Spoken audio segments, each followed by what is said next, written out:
Good evening, everyone. Can you hear me okay? Great. Glad to hear it. Well, welcome to the latest, most current Morgridge Institute Fearless Science Speaker Series. Tonight, we're going to talk about earning trust and how we can navigate public skepticism around science and why it's important. So the Morgridge Institute is a private, nonprofit biomedical research institute that is closely associated with the University of Wisconsin.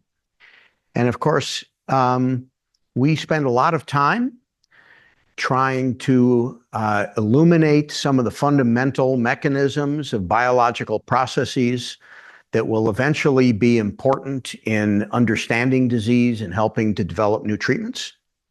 But we also have a very strong commitment to what we consider to be our social contract with the society that supports us. So if you think about a social contract, it is that society treats science in a very special way. And they do that out of the implicit understanding that the things that we do will eventually bring benefit back to society. The University of Wisconsin and the state of Wisconsin have a long history of honoring this social contract. I'm going to take the liberty to point out that we're joined today by one of the pioneers in this area, Bassam Shakashiri, who has fostered an interest in the public's understanding of science for decades, and has, in that regard, has really personified the Wisconsin idea for many of us to follow. We think that it is equally important that we explicitly spend time talking about this social contract. And that's one of the reasons we're getting together tonight to talk expressly about trust, because there's no good functional contract if there is not trust between the participants. So, tonight, without further ado, I would like to introduce our panelists. First, I'll tell you who I am. Well, maybe I won't. No, okay. I'm Brad Schwartz. I'm the director of the Morgridge Institute for Research, and I'm also a professor of medicine and biomolecular chemistry at the University of Wisconsin. Pilar Ossorio is also a Morgridge investigator. She is a professor of law and bioethics at the University of Wisconsin. And Dietram Scheufele is a Morgridge investigator and a professor of life sciences communication at the University of Wisconsin. And each of these individuals really do stand atop their field as far as their recognition for their expertise and their contributions that have helped us understand this very important area. So with that, I'm going to ask Pilar for a couple of opening comments. Thank you, Brad. And I hope everybody got a chance today to go out and enjoy some of the unusually beautiful weather. Should I say anything about so I'm a bioethicist, and I had a long and winding pathway toward that career, you might say. I started out life as a bench scientist and did that for about a decade as a molecular parasitologist and geneticist, and then slowly made my way into bioethics, law, and science policy. And I work really on two domains of bioethics. I work on, and sometimes they overlap, sometimes not, but I work on governance of emerging technologies, that is law and ethics related to emerging technologies, and governance of research involving human participants. And so professionally, my interests in this topic are sort of much more focused on trustworthiness than whether people trust us. And, I won't give you a sort of a technical definition of trustworthiness, but in general, to be trustworthy is to be a person or an entity that someone can rely on or depend on. And all of us need to trust. somebody, right? And we need to think that other people are trustworthy, that we can rely on them to do what they say most of the time, and that they can rely on us to do what we say we'll do, right? And in science, I think to be trustworthy means to basically to enact our scientific obligations to each other as scientists and to the public, or at least some of them. So that means applying our scientific methods appropriately, reporting our data completely and honestly. To some extent, it means not drawing conclusions beyond what the data support. Well, it means not drawing conclusions beyond what the data support. And I think to some extent it means being willing to participate in and accept that we have some oversight. Now, one can't audit one's way out of suspicion, but oversight is part of transparency. And I think that's part of trustworthiness. So I would say that acting according to our professional duties creates the conditions or preconditions in which other people might trust us, but it by no means guarantees that other people will trust us. But I think trustworthiness should be, in a sense, our first concern, because if we are trustworthy, it means that when people do trust us, their trust is well placed, right? Because trusting can be,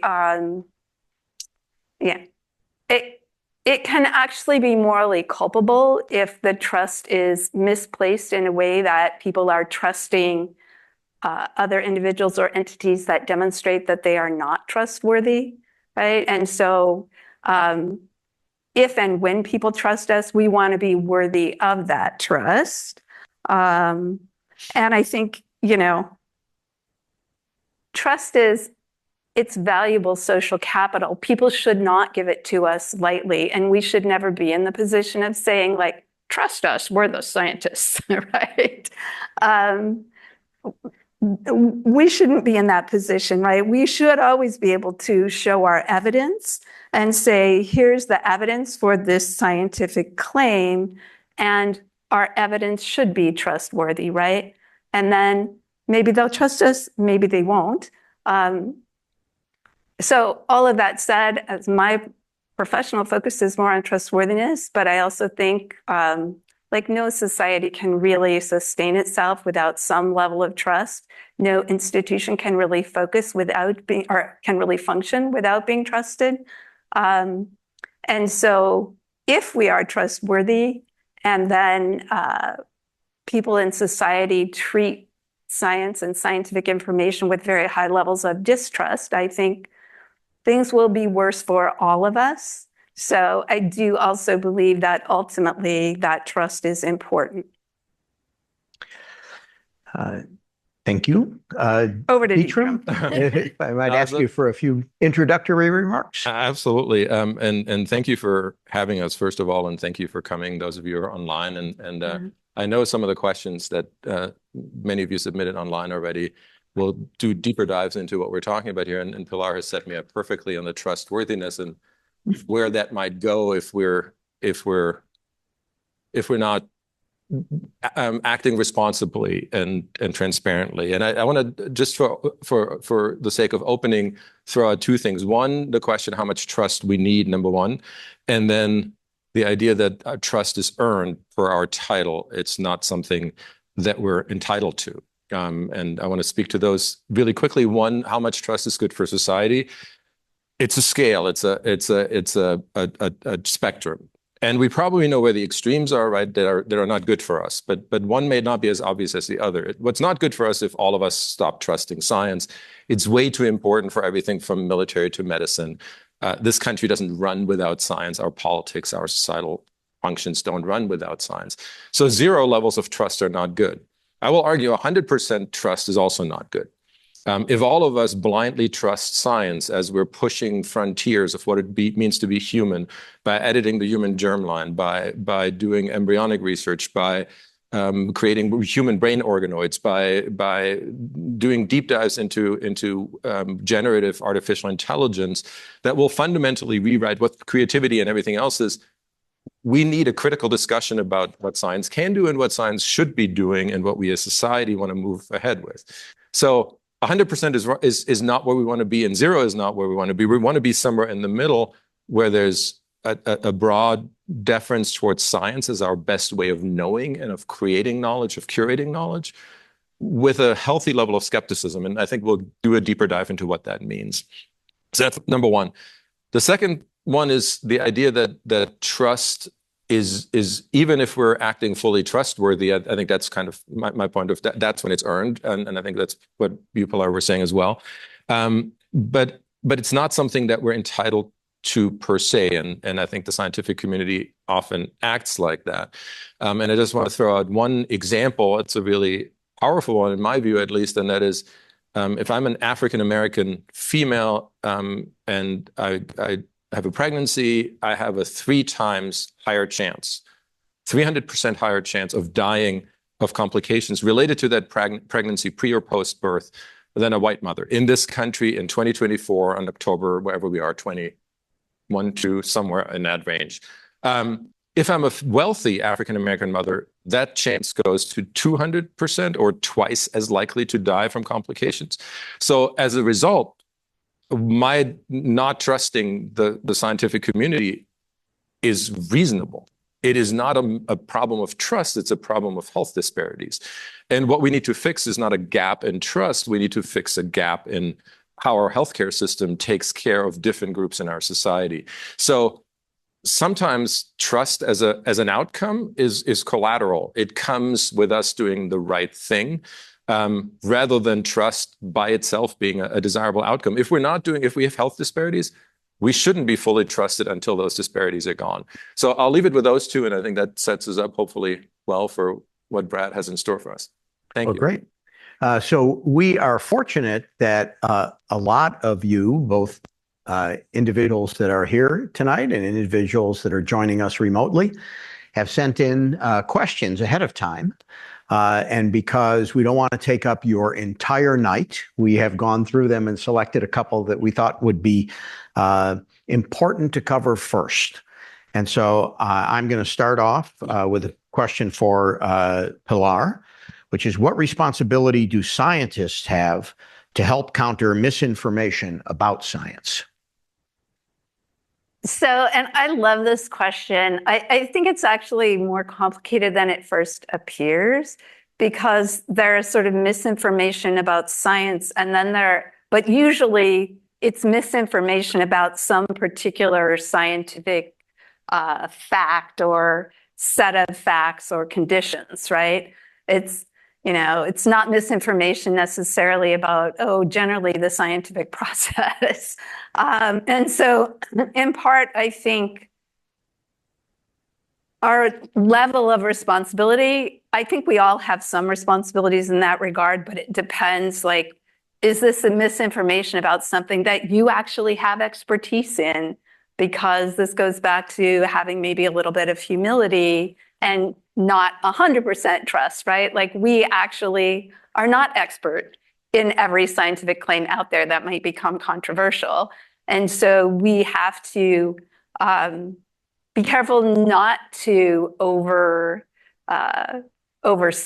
our own expertise as people in the scientific community, and sometimes to say, here are some reasons why I am skeptical of that claim, and here are some places I might go to look for further information, or here is a colleague who is actually very well versed in this area who might give us some more information, right?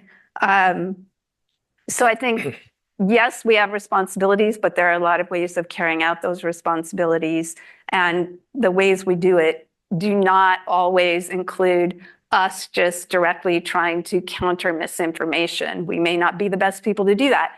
Even when it is within our area of expertise, I think, I'm going to throw this question over to Dietram for some additional input, because I think we may not be well trained in how to do that effectively, or we might not be the most effective voices often to directly counter misinformation. It might be more helpful for us to, if we happen to have Oprah Winfrey on speed dial, to talk to her and have her provide the appropriate information. That's just an example, but I think, again, countering misinformation wouldn't necessarily always mean that we are the ones who try to do it directly. Part of the reason I could go on for a long time on this, and I won't, is because I also think that if it's your own science where there is public misinformation, obviously you have stronger responsibilities there to do something to counter that misinformation. And I have worked in a variety of areas, including in, human genetics, where the social context is such that there are bad actors who want to take some of that information and purposely spin it in malicious ways. But there are also just kind of deep beliefs, sometimes unconscious, that people have about sort of the relations of humans to each other that might inflect how they hear information or report information, right? So I think it's incumbent on all of us to understand the social context in which our science is done, and to, try to anticipate when our own science might give rise to misinformation or be used in, sort of an ongoing stream of misinformation. And we can't control what other people say about our work, but I do think that there are things we can do that at least would nudge the people who want to do better, right? And that might be, really doing deep background with reporters and helping them to understand not only what you're saying, but how somebody else might spin this, right? What do we see in other places where people get this a little bit wrong? I do think that there are a number of things we could do to help nudge things in a better direction. Great. Thank you. Dietram, how did the pandemic impact trust of science? Did the quote, "I trust the science," cause more damage than good as a slogan? Or just trust the science, yeah. I think I think there are things that we did well during the pandemic, and I think there are things that we didn't do well, and that's not a very profound statement. I'm fully owning that. But let me start with the things that we did well. I think what we did really well, we were asked by policymakers at the state level, local level, federal level, internationally, what we should do with science that wasn't ready. But we didn't have a choice, right? We were asked for evidence in order to inform policy with the best evidence that we had. That evidence changed almost daily when it came to mask wearing, mask mandates. It also interacted with our own lack of intelligence as a human race, right? The moment we were told we should wear masks, all of us went on Amazon and bought up every single piece of equipment that we could find, and first responders didn't have masks and so on, which is why we shifted over to cloth masks and other things. So there was an unenviable kind of situation where we had to inform policy with science that we weren't quite sure would turn out to be right. And we had to counter information that we knew for a fact was wrong, to Pilar's earlier point, with scientific information that we weren't quite sure would turn out to be right. A good example of that was the lab leak hypothesis, where in the beginning, anybody who subscribed to the idea that the virus might have escaped from a lab in Wuhan was described as a conspiracy theorist and misinformed. And later on, the Biden administration reopened investigations in that at least being a possibility. And I think all of that, in all honesty, looking back, we can sit here Monday morning quarterbacking this. Nobody got this right. Germany didn't, Singapore or Taiwan. Everybody took a different approach, tried to act in good faith based on the science. Nobody got it fully right. What we didn't do well and what we didn't anticipate, and we should have, because Adam Marcus and Ivan Aransky, who run a website called Retraction Watch, where they look at scientific retractions. And they wrote a piece in Wired magazine in March, where they basically said science is going to move too fast for its own good. And if we understand that now, this is March 2020, this is when we were still teaching classes, and after spring break, the world ended. And they said, basically, look, you scientists need to be ready for this. What will happen? We will very quickly wave things through peer review, which we did in the top journals in our field. And as quickly as they went through peer review, we retracted them. And it's really important to keep in mind a retraction is not science proving itself wrong, which is how it's often described. When Isaac Newton talked about standing on the shoulders of giants, he understood that his view of the world would change and in the future would have a better view of the world that would base on his solid studies that just fell short of our subsequent understanding. Retractions mean it should never have been published in the first place. And again, there was this temptation to move really fast, but we also went back to the team from Stanford and their study on mask wearing competes with a team from Hopkins and their study on mask wearing, and my study is better than your study. And we know from decades of not just doing, but reporting science that that's a really bad way of thinking about reliable knowledge, one study versus another study. So as a result, by every so often taking the bait on being too certain or claiming to be too certain about something that we knew wasn't because it was emerging, it was an emerging body of knowledge, I think we lost long-term a lot of trust, especially among groups who didn't like the policy choices that were informed by that science. And I'll use one example really quickly from here in Wisconsin, when Governor Evers came out and said, we're going to keep the lockdown or the stay in place, whatever, shelter in place order for another 4 weeks. That was strangely disassociated from how quickly the science was moving. And it would have probably been a much better policy statement to say, we know the science is changing all the time. We're getting new information almost hourly. And the moment we have a reliable evidence base for reopening, we will. But every morning we will come in and we'll look at the best available science. That would have left us much less vulnerable to the argument that you guys are acting and having and are implementing very disruptive policy interventions based on what turned out to be somewhat unreliable science. And again, I'll give huge credit to Adam and Ivan, who himself is a medical doctor, for flagging that early in the pandemic, and all of us not listening was our problem and came to our peril.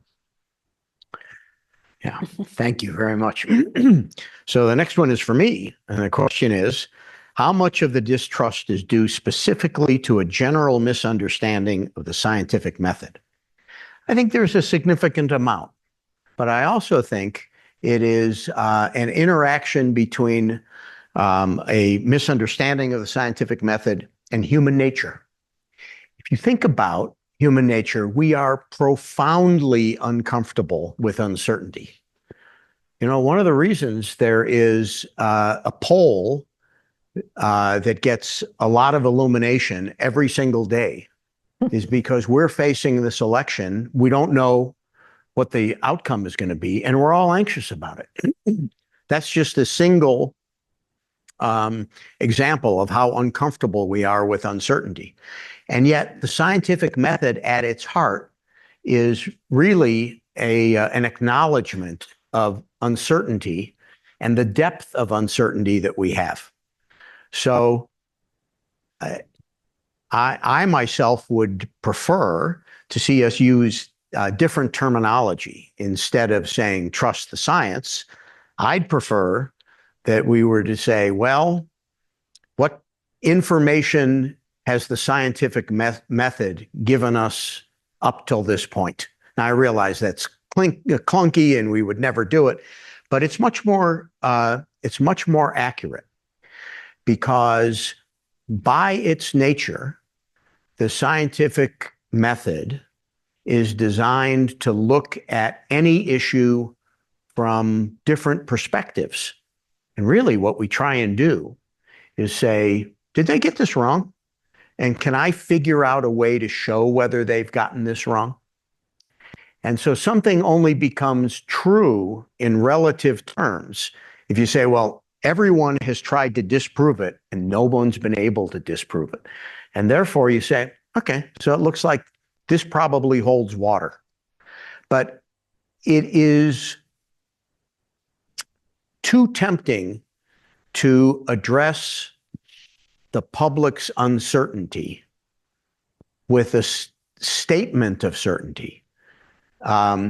Yes, we should wear masks. No, we shouldn't wear masks. Instead of saying at the outset of the pandemic, I mean, this is just, such an important example. Instead of saying, well, this is a virus we don't know a lot about. And if we extrapolate from what we know about other viruses, it's probably really important that you wash your hands a lot. And it's probably not that important that you wear masks. But those are both uncertain statements. But they would have been much more in keeping with what the scientific method tells us. And I guess I look at it as something that will take a long time to get society comfortable with. If we started giving opinions in that fashion right now, I guarantee you people would get very frustrated with us quickly. But if the scientific enterprise more habitually spoke in terms of the uncertainty of what we know and admitted what we didn't know, I think over time, society would come to understand a little bit, come to appreciate more the degree of uncertainty that we have to deal with. So I do think that some of the distrust is due to a misunderstanding of the scientific method. But I think a big part of that is that we as scientists have not done a good enough job transmitting what the scientific method can tell us. Do you mind if I jump in on that? Because I think there's I think there's a second element to that, and that is very often trouble arises when we don't separate from what science can tell us, meaning the evidence base, and what we think the policy needs to be as a result. And this is, you queued this up earlier really well when, this just follow the science during COVID meant, and if we look, for example, at AstraZeneca, right, a vaccine that we stockpiled like everybody else, there was some concerns about female populations, younger female populations having blood clots. Eventually, FDA said, no, it's fine. We still didn't use it. We gave it to Mexico, to Canada. Germany used it on its population. Their chancellor got on television vaccinated with AstraZeneca. And Denmark said, it's not safe. We're not using it. 3 countries that came to diametrically opposed policy conclusions based on the exact same science. So we keep treating scientific certainty as also suggesting policy certainty. And I mean, speed limits are a great example. Coming from Germany, don't understand your speed limits, don't get them. I don't understand why sometimes in some states you can drive this fast and others not. But the point being, we know that if we lower the speed limit by 10 miles an hour, we could save thousands of lives, right? It would just take us 4 hours to get to Milwaukee.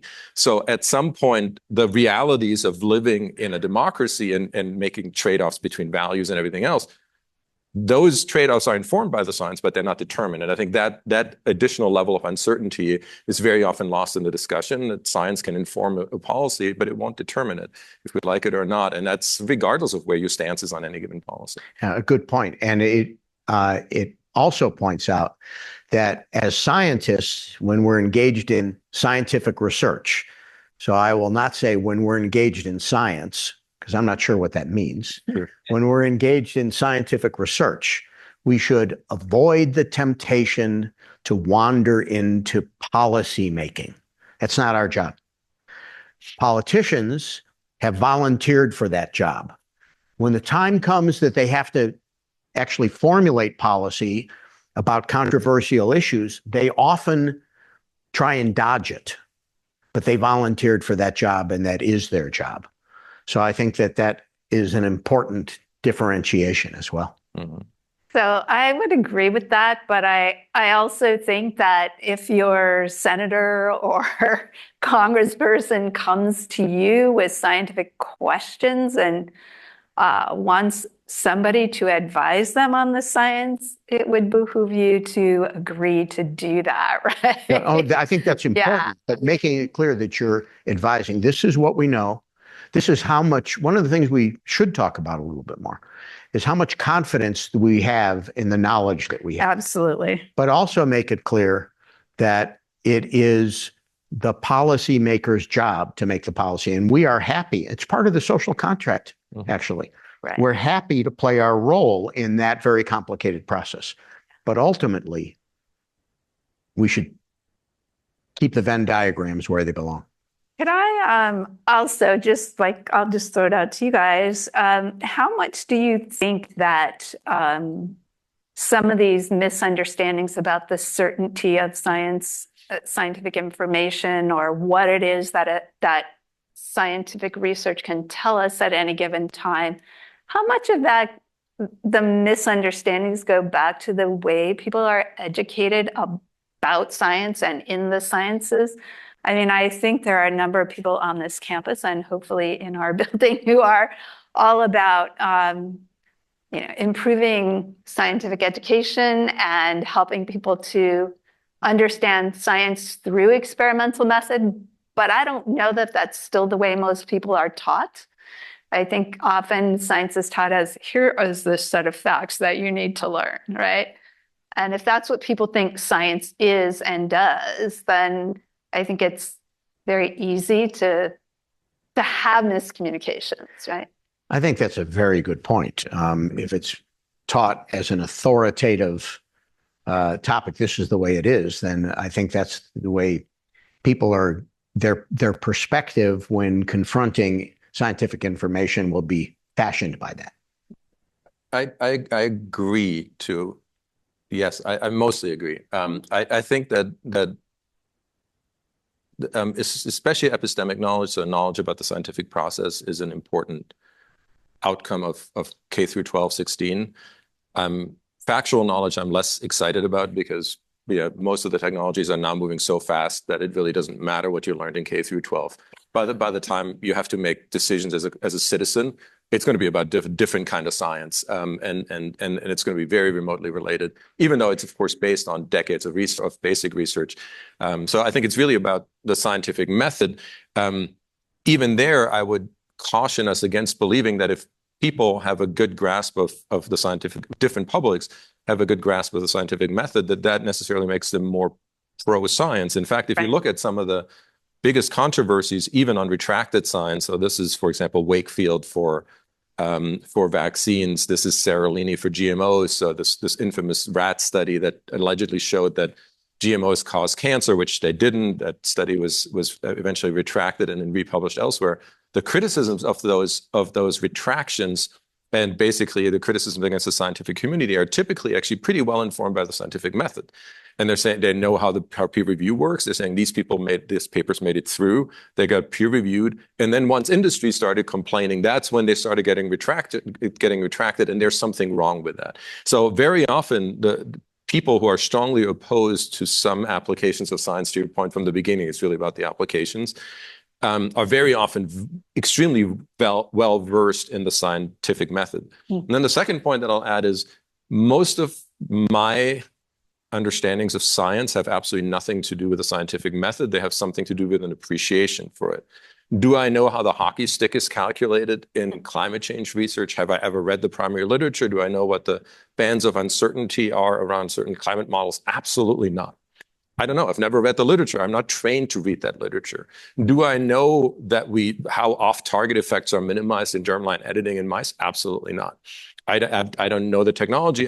But I trust the process enough that when there's a consensus body of knowledge that emerges, and I'm saying this is ready for action, right? I have an appreciation. What some people call the cultural authority of science is a bit of a bad label, as you just pointed out. Or the deference towards science, right? As our best way of creating and curating knowledge. And that's actually, in our surveys, in our studies, shows up routinely as one of the strongest correlates of K through 12 education. And I think Bessam's work is to a large degree, not to a large degree, but to a significant degree about that, this deep appreciation for the scientific process, where actually understanding it is not as important as knowing that there are people who apply this in a rigorous, objective, and value-neutral way. Thank you. Pilar, do you think we could come up with a gold standard for de-jargon language, which would maintain credibility to the general public? Oh, gosh. I don't know exactly what a gold standard or de-jargoned language means. But I actually do think, I mean, depends on your area of science exactly what the jargon is and which jargon needs to be excised in a public conversation and, articulated in a clearer way, or in a non-shorthand way, maybe I should say. But I do think we can all learn to talk to the people who are not in our field. I had a 10th grade biology teacher, still a friend to this day, who told me, I can teach anybody the most complicated biology. If they are willing to work at it, I just have to figure out how to talk about it. And if I can't figure out how to talk about it in a way that that hardworking person can understand, that's on me. Maybe I don't understand it well enough. Maybe I just haven't thought it through clearly enough. Maybe I'm too in my own head, but I should always be able to talk. There is nothing ever in science that is so complicated that a reasonable person who's trying hard can't understand it. And so for me, it's not about like some particular gold standard as much as it is, in a communication with any person or group of people, you can see when people are looking puzzled, right? And then go back and think, okay, wait, what do I need to get out a little more clearly? How do I need to interact with this person so that I can see what they're getting, what they're not getting, where they have questions? In my own life, a lot of times I have found the people who say they don't understand it, actually, they're thinking about it really deeply and carefully in some cases. And like when I start asking them about what it is they're not understanding, then I might think, maybe I'm the one who doesn't understand as well as I thought I did because I never thought about that question, right?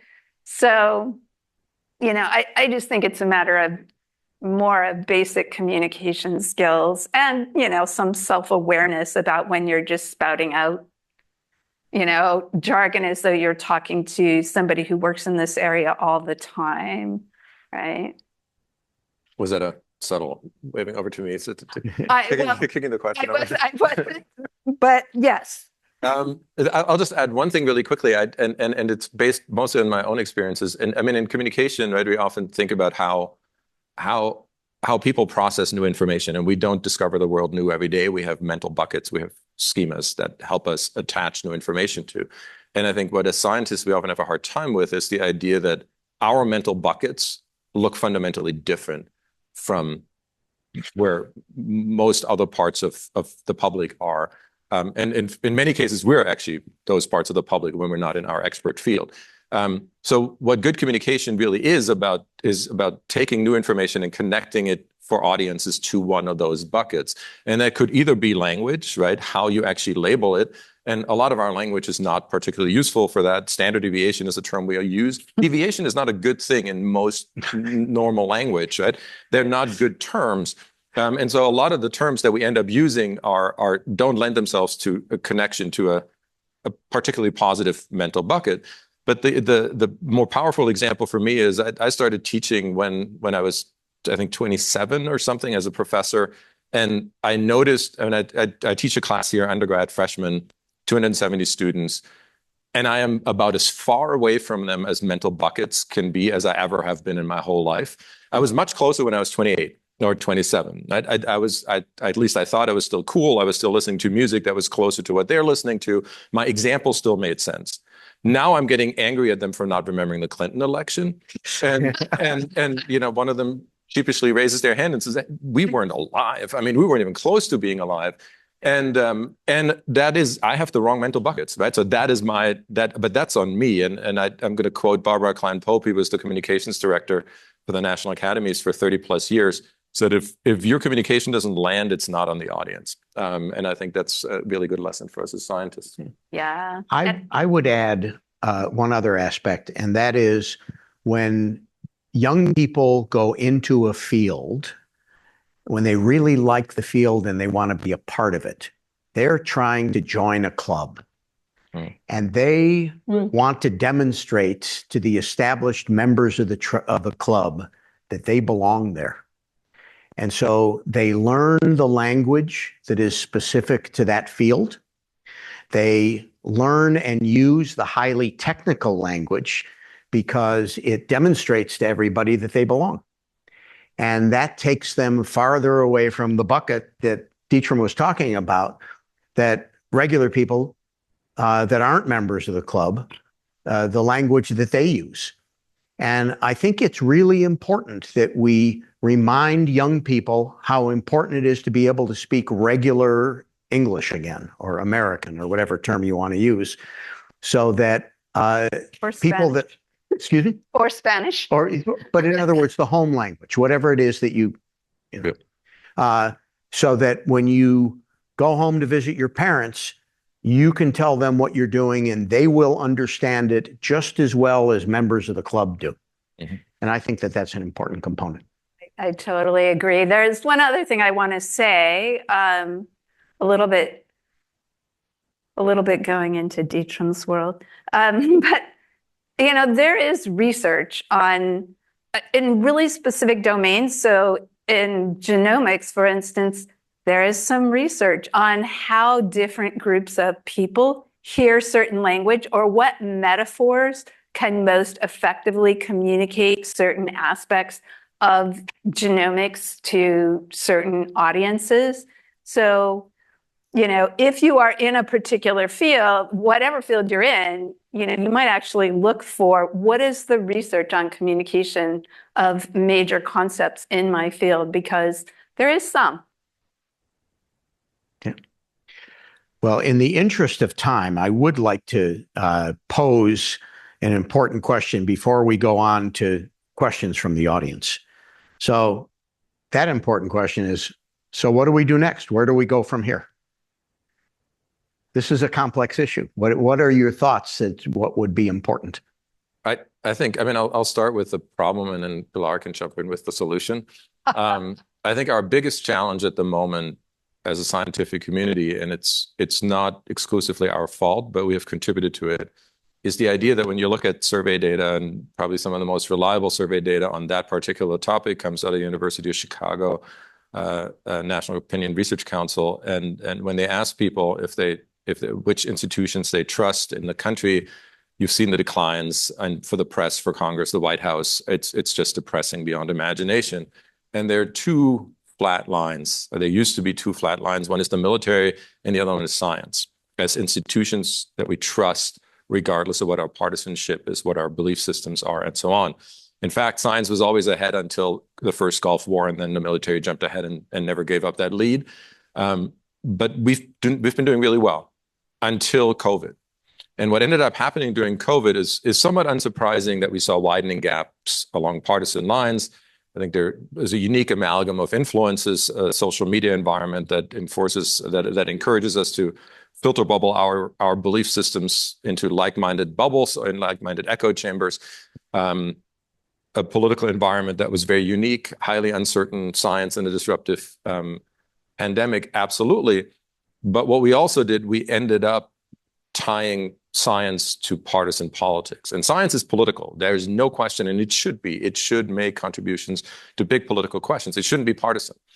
And we had these yard signs that had all these different policy views, including science is real. We had marches for science that really became making fun of Donald Trump's view, former President Trump's view in science, all of which was not a particularly good signaling device to groups in society whose political views are probably more conservative than where a lot of academia is.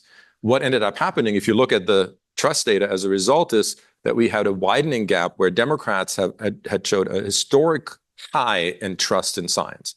Do they trust us on nuclear energy? Nope. On gene drives? Nope. On GMOs? Nope. For them, trust in science became a partisan signaling device because Trump doesn't trust science. I trust science. So it's my identity is now science becomes part of a big D Democrat identity. The problem is about 60, 70% of the population are either independents or Republicans, and they both started dipping. So if we start losing, and this is my problem setup, if we start losing 7 in 10 Americans on trust in science, on an institution that they historically have trusted tremendously. Every Republican Congress has funded science, has increased funding for NIH and so on and so forth. That is when we start being in trouble, because if we become an institution like any others that just loses trust, and again, the media, lawyers, we're all in that group, right?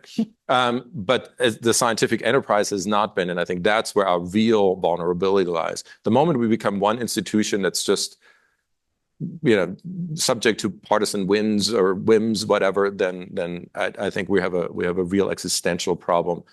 Less so for science, which will continue to do really good work, but for democracy that relies on that science to inform its decisions. And I think that's when we really be in trouble.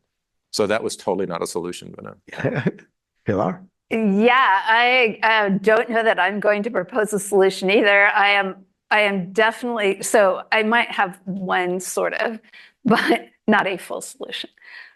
But I also want to say that I think we are confronting a situation where there are people who are actively working to create distrust in science through, whether it's bots online, whether it's just, having a lot of people putting out misinformation intentionally, and trying to make that misinformation attractive and viral, whether it's having your AI, create misinformation, right? We're actually in an information environment that we maybe haven't been in before. And, so I don't know how we're going to, what we do to appropriately respond to that information environment. And I think, during COVID, we started to see that, and it's a problem that's not going to go away, right? I will say this, we've been talking about trust in science as though that's a unitary thing, and people either trust all science or no science. I actually suspect that for most people, it's more nuanced than that. And I know, again, there are some studies that suggest that even when people say, I don't trust government, for instance, if you dig down below that, there are almost everybody trusts some arms of government more for some things or to address certain problems than other problems, right? And so my only idea of approaching a solution is to think about ways like to meet people where they are, that, if they've had diabetes in their family or cancer in their family or some condition that has been helped by science and medicine, or they are here in Wisconsin and they have a farm, and there might be some way that we could be of really practical help to people. That's part of the way that you might approach people on the aspects of science that they might still trust, or that they might not see as politicized as some other aspects of science, because I really think that most people are, whatever answers they give to polls, their actual beliefs and feelings are a little more nuanced. Great. Thank you. Yes, I think we run the risk of having people take the advances for granted. And I don't have an answer as to how, but it would be good if we could remind people of all the amazing things that have happened along the way, and how most of them really are derived from scientific research in one way or another. Now, we have an opportunity for those of you in the audience to ask some questions. And so we're going to have Rebecca bring up a microphone. Oh, do we have an online? Oh, we have somebody online? Okay, great. We have Rebecca. All right, thank you. So we have a question from anonymous attendee. How do you think social media impacts our understanding or misunderstanding of science? Oh, I'll take a first stab because it jumps off of what Pilar just said. I think misinformation is a byproduct of liberal democracies, has always been, right? It's not a new phenomenon, has always existed. There's great data if you go back 24 years, and that's important because that's right before Mark Zuckerberg created the Facebook.com at the time it was called. I dropped out of Harvard. This was the beginning of a fundamentally different information ecology that we're in now. If you look at the 2020 election and you ask people on election day if they think that the Republican at the time, Bush, or Democrat at the time, Gore candidate, will be more restrictive on gun control. And here's the depressing numbers: about 60+% of the American public on election day cannot accurately place them relative to one another on gun control. If you don't know the answer, you can guess it, and you'll have it right. Every single election is going to be the exact same thing. The silver lining of that is that half of us don't vote in most elections, so that's, I guess, the plus. But for the point being is, it's not a new problem. What social media, though, have done, and I would make that much broader than just social media, it's even legacy media, the Washington Post, the New York Times, routinely A/B test their stories. So a story doesn't go online by itself. It goes up in 5 versions. Those 5 versions within 15 minutes are examined for which one does best on social, gets most engagement in social media. And then that headline and that lead goes. So if sometimes you Google a story that somebody told you about and you find a different headline, that's because you got into version C of the ABCDE testing. And you still see a remnant of that. So even our legacy news are now increasingly algorithmically curated to narrowcast toward our specific interests as a person, rather than broadcast, which is what we used to do in the 80s, 90s, and 2000s, take all the news and send it out to everybody in the exact same way. So what that means is, if I am prone to believing a particular thing, and I use that in my class all the time, I get yelled at, so I'm going to do it here as well. I don't think baseball is a sport. I find it utterly uninteresting. So you can yell now. But the point is, if any news organizations puts baseball in front of me, I will go somewhere else. I will leave the app on my phone. I will leave the New York Times. I will not spend time with it because I don't care. So there's no economic reason to give me this. And it actually makes sense for me. It makes me happier. And it makes sense for the news organization, because I will stay on their news site because they give me content I like. But replace baseball with science and we have a problem. Or replace baseball with accurate information and we have a problem, because I get more and more of what I like and what I click on. That's the idea of algorithmic curation. So if I am prone to believing certain kinds of misinformation, I will get more of it. If I'm prone to avoiding baseball, I will get less of it. And the idea that every click that any of us have ever made, that how fast we walk, our Spotify playlist will pick up and know how fast we walk. Every search we've ever done for any piece of scientific or other content, of course, is being recorded. That is the idea of having now an almost infinite ability to store and curate and process data.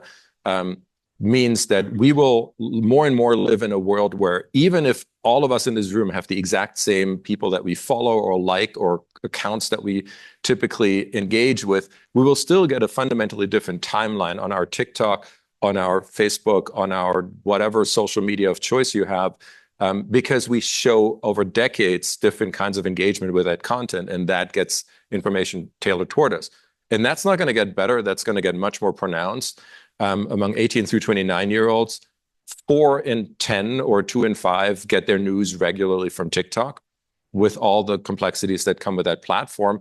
Most of these people don't, most of TikTok users, this is me sounding like an old guy, right? Most TikTok users don't follow, as much as following or not following makes sense on that platform, don't follow a politician or scientist or anything. They basically have a feed curated to them that over time, because of their behaviors, adjusts to their preferences and gives them more and more of what they want, maybe the Twizzlers, and less of what they want, the spinach of information that we probably all need. And we're all in the same boat. It's just that I think TikTok is better at it than most other places, or more effective. Better is maybe a bold word for that context.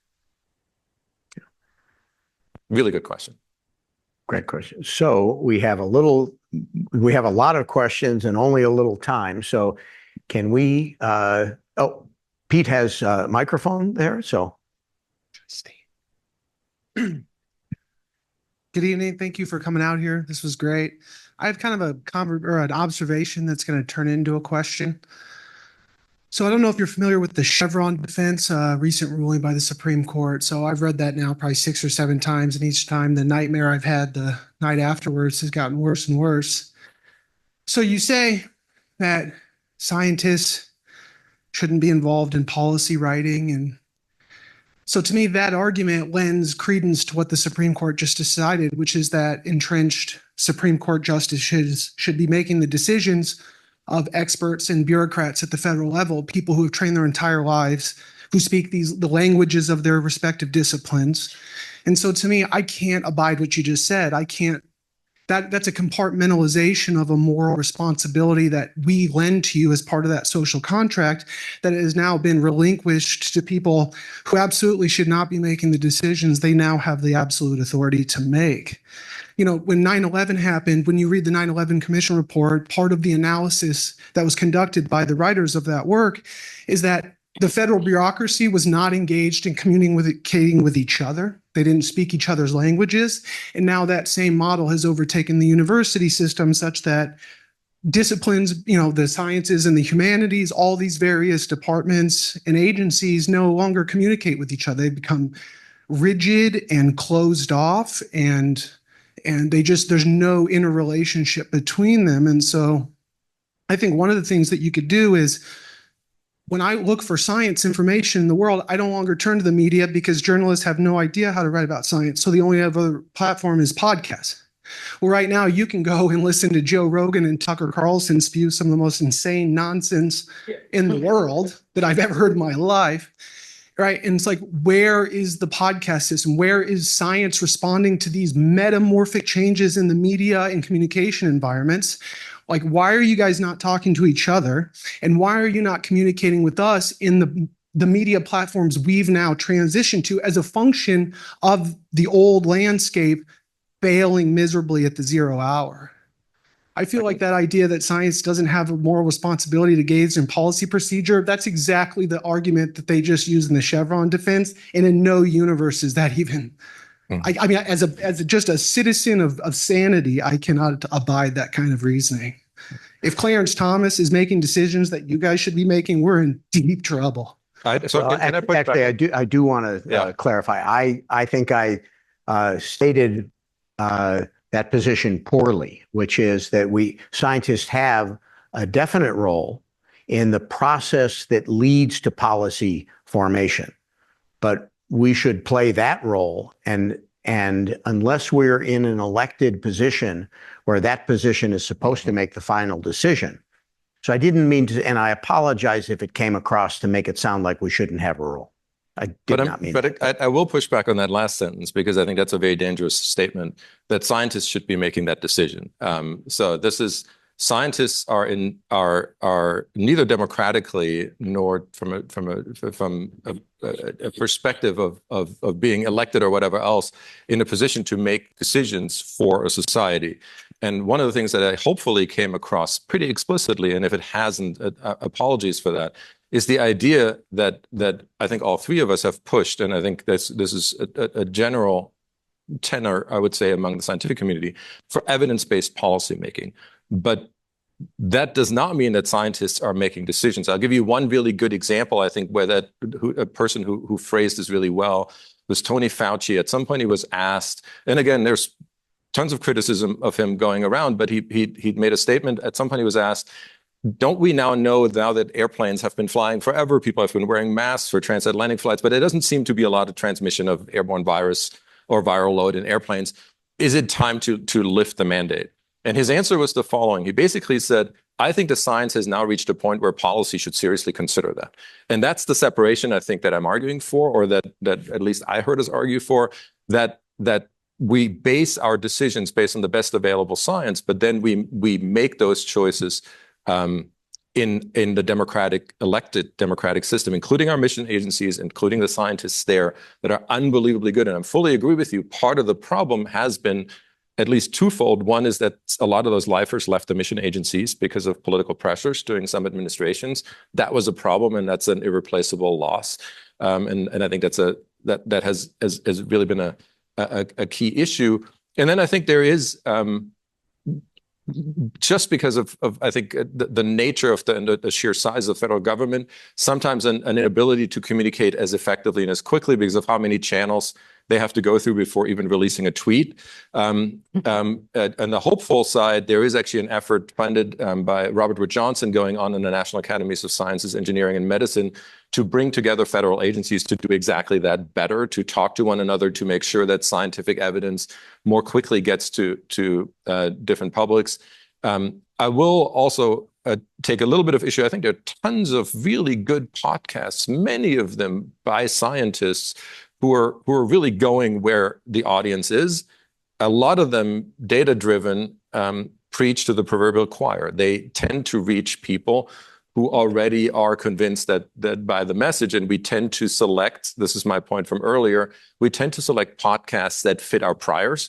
So I don't listen to, if I'm a liberal, I probably am less likely to listen to, Joe Rogan is an interesting, more libertarian one, but I'm probably not going to listen to a Fox News podcast.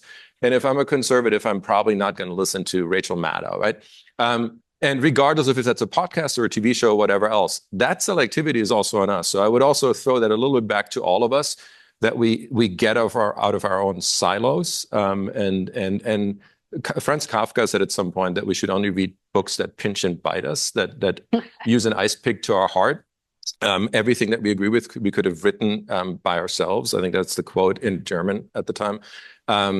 And I think that same thing is true there. So I think, getting our cage rattled by the other side is actually democratically a really healthy thing. But again, great question. I really appreciate the sentiment. Pilar, do you want to use this as a closing opportunity here? And I realize that there is an interest to have more questions, but given the constraints of time, we're going to need to fold this up shortly. So. Wow, what an interesting thing to close on. So first of all, just for anybody who doesn't know, the legal Chevron doctrine, which was in effect for decades, said that if a federal law was ambiguous, and it was a law that some federal agency had to interpret that law to do its job, then the judges would defer to the agency's interpretation of the ambiguity, right? And in practice, this might have meant that judges actually deferred to the experts in agencies who had really subject matter expertise on a lot of the agency's decision making. Now, maybe that actually there's some evidence that wasn't so true, and increasingly less true, that judges really were deferring. Nonetheless, in last year's term, the U.S. Supreme Court decided that no more Chevron doctrine, that after all, judges are the experts in interpreting law, even if that law happens to apply to the FDA and some very scientifically technical thing, that still judges are the experts in interpreting law. So judges should not be deferring to expert agencies. So I just wanted to be clear that it's viewed as a huge shift in administrative law. And as somebody who works on FDA law, it remains to play out over the next few decades and see where this goes. But, it could actually really affect the kinds of drugs that we get and how safe and effective they are proven to be before they go on the market, right? So it could have very dramatic effects, and people think that it will. All right, so just wanted to get that out there for anybody who wasn't sure what that was about, because I do think that it brings in that really interesting thing of those agencies like the FDA that are full of people who are trained in the sciences, but whose job it actually is to do some policy, right? To apply law, but also to, make the regulations that really apply the law on the ground and fill in all the holes that the law can't really address, right? All the details. So in some way, those people in the agencies are often scientists who are making a kind of policy that is their job. They enact regulations, right? So that I think agencies are a space where you bring together the science and the policy making in interesting ways. I will just put that out there. last words, right? I guess my last words are, I would agree with Dietram that I think there's a lot of innovative work being done by scientists doing podcasts. People used to do fun blogs and now they're doing podcasts, right?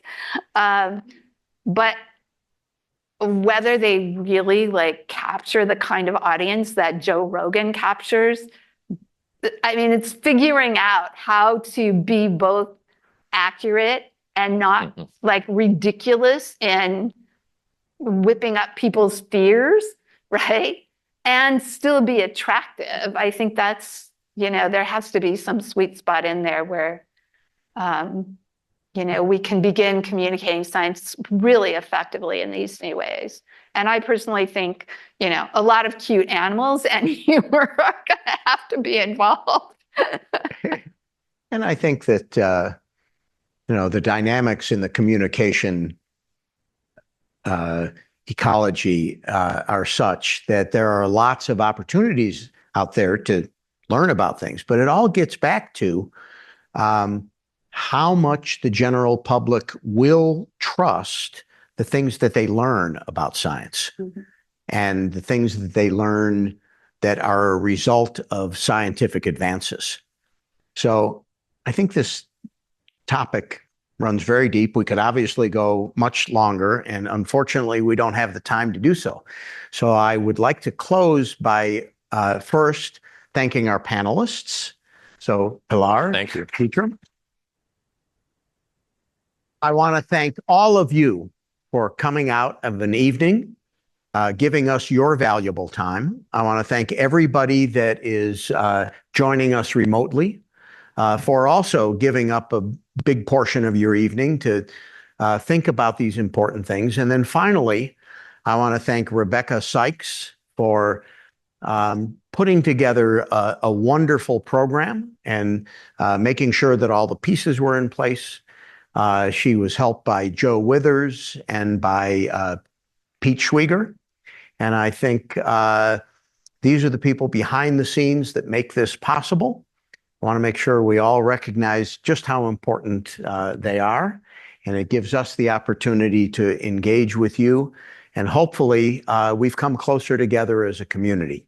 So as we close, I want to invite everybody to join us for a reception at the Mesozoic garden, just outside that door. To the left as you go out, we'll have a bit of a reception and an opportunity to talk more directly. So again, thank you all for coming.